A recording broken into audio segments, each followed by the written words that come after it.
Hey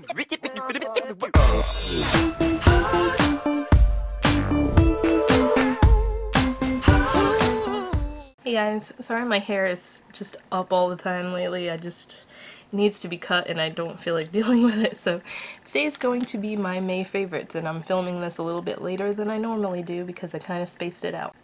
As usual, I have some skincare stuff and then I have some makeup stuff. So the first thing is my simple Micellar Water. I never know how to pronounce that, but I have had this for like a month now and this is all I've used. You really don't need that much. I put it on like a little cotton pad and wipe my face down with it at night before I wash my face. It takes off makeup amazingly well, even though it's not like marketed as a makeup remover. It's basically like a wipe down for your face. It says you don't need to rinse it, but I could never just wipe my face down with this before bed and just go to bed. Like, I have to wash my face after. Not that it makes you feel greasy or oily or anything, it's just like, I don't feel like makeup remover takes everything off. I don't really feel like I have a clean face until I literally wash it with soap and water, but this stuff does an awesome job at like prep work. The next thing is my Formula 1006 3x Sublime Mask. Well, this is a 3-in-1 blackhead wash, scrub, and mask. It smells like grapefruit. It is... all their masks and stuff are super awesome. I love this skincare line. You guys hear me rave about it all the time. It's cheap. It's sold at Ulta. They have... pretty much everything is $5.99 and they have sales a lot where you buy one, you get one 50% off. And I just love this. It's really like... this one in particular has tiny little exfoliants in it, so it helps scrub. Obviously, it's called a scrub, wash, and mask, but I really, really like this one. It works awesome as a mask. It doesn't take too long to dry, and it just gets really tight and makes your face feel really clean once you rinse it off. And the best part about it being like a wash and a scrub is I usually put it on before I go in the shower, so I let it dry and it gets all tight, and then in the shower it acts like a scrub because it foams up a little bit and when I wash it off, so I like that too. And then the last skincare type thing is the After Inked Tattoo Moisturizer and Aftercare Lotion. I did a whole video about this because they did send this to me for free to review, but in the video that I did, I made an annotation that since that video I got a new tattoo and used it on the tattoo to heal. The video that I had done was just telling you how, like, if you put it on an existing tattoo, it kind of revives it and brings it to life. I had really dry skin right here, and it's completely gone now because I've been using this stuff on it. So, like, you can't even see the little bumpies anymore. But this is going to be hard to show you. My new tattoo is on my foot, and this stuff has healed it perfectly. I don't know if you can see. It's a flying piggy. And he's not colored in yet because this spot hurts like a bitch.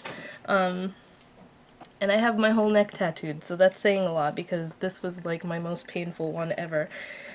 But I basically just use this in place of my cocoa butter. That's what I usually always use when I'm healing a tattoo, and this stuff is awesome because I would put it on every time it started getting itchy, and it helps the itch, which is amazing because tattoo healing itch is like the worst itch in the world. So definitely huge thumbs up. And I've used like this much maybe, and I've been using it every single day for 2 weeks now. What else was I gonna say? It's super thick and you only need a tiny bit. I mean, that's a small tattoo anyway, but it's something where you're not gonna go through it super fast, you know? See how thick it is?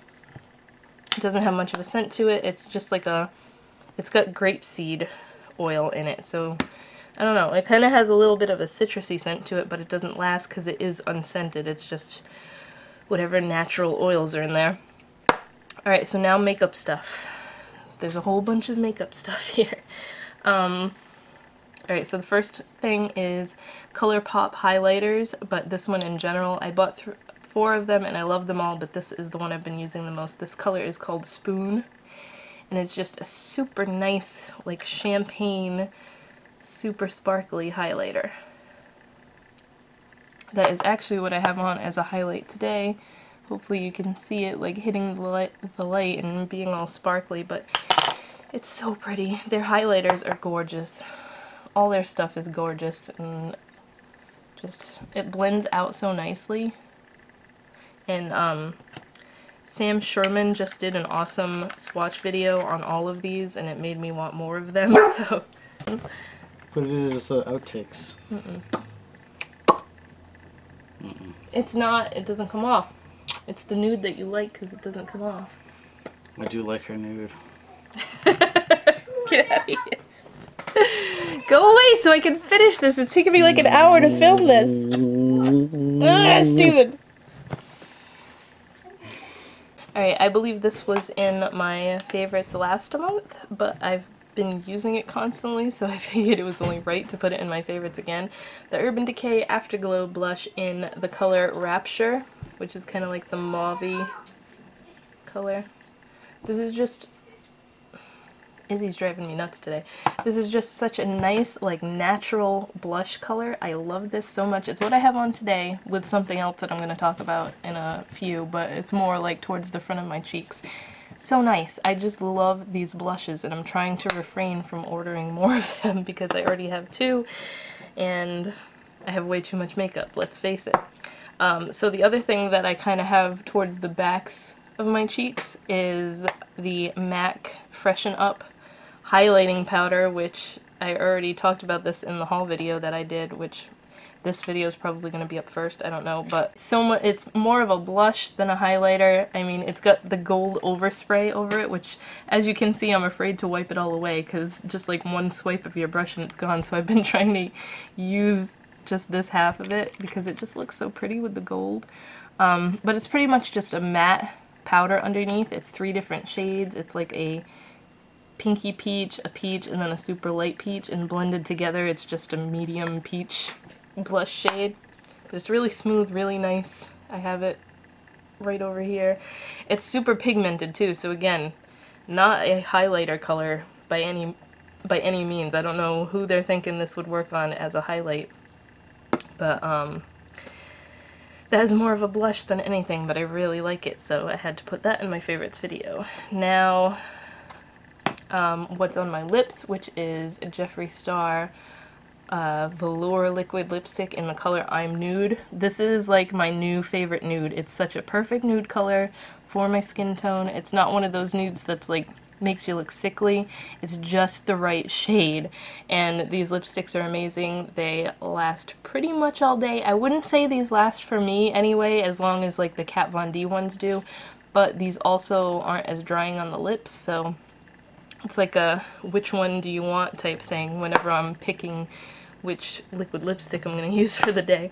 And then speaking of Kat Von D, the Tattoo Brow Pen, brush tip brow pen is the correct name for it.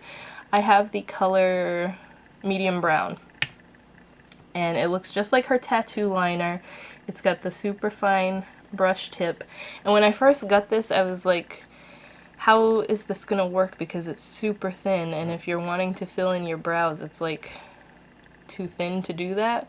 But what I've been using it for is outlining. So because it's so thin, I just outline my brows where I'm going to fill them in so that it gets a nice, like, sharp shape.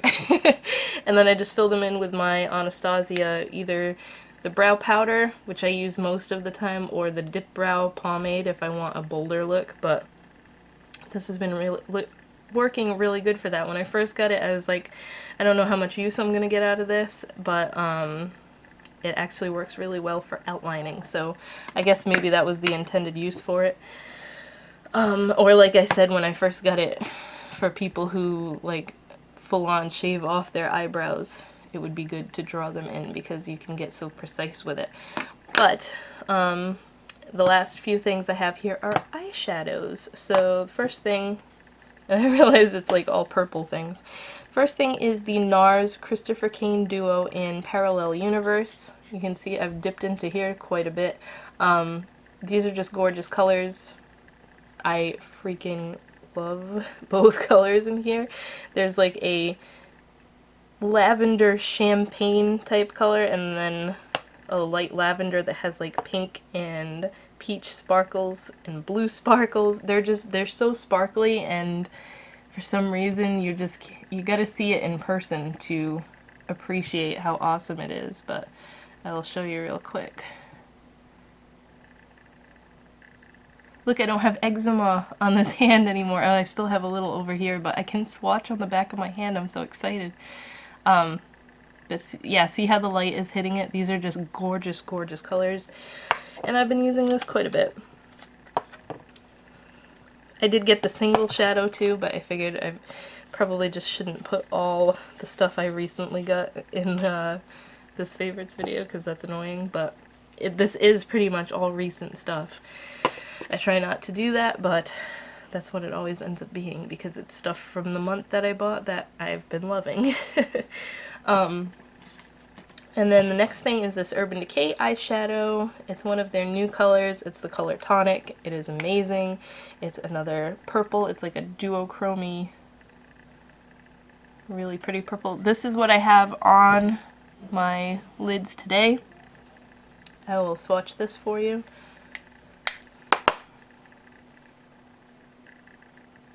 It's kind of like, it's a light purple that has a blue shift to it when it hits the light. Hopefully that's showing up good. It looks like it is on my viewfinder. It's so pretty though. And I have been using that a lot in conjunction with what I have on the rest of my eye today, which is the VIS Art Bridal Satin palette.